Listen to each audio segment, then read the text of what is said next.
Principal करवा रही थी फेशियल, इसके बाद क्या हुआ वीडियो देखें।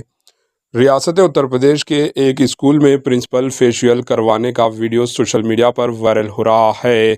पुलिस के मुताबिक उन्नाव ज़िले के एक गांव के एक प्राइमरी स्कूल की प्रिंसिपल संगीता सिंह ने स्टूडेंट तालिब इल्मों को पढ़ाने के बजाय स्कूल में फेशियल करवाया।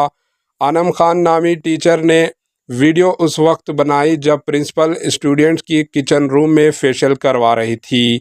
ये देखकर संगीता सिंह फौरन कुर्सी से उठी और आनम खान से बहस व तकरार शुरू कर दी। इसके बाद इसने इस पर हमला किया और फ़ोन छीनने की कोशिश के दौरान आनम खान का हाथ कतर दिया, जिसके बायस टीचर आनम खान के हाथों से खून बहने लगा।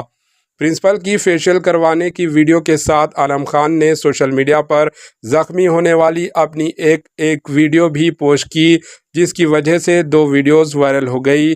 इस वाक़े का सख्त नोटिस लेते हुए महकमे तालीम के हाकिम ने प्रिंसिपल के ख़िलाफ़ इंक्वायरी का हुक्म दिया। आनम को तिबी मुआयने के लिए अस्पताल ले जाया गया। पुलिस ने मुतासरा टीचर की शिकायत पर मुकदमा दर्ज कर लिया है। इस सिलसिले में मज़ीद तफ्तीश जारी है। Bureau report, AHN news.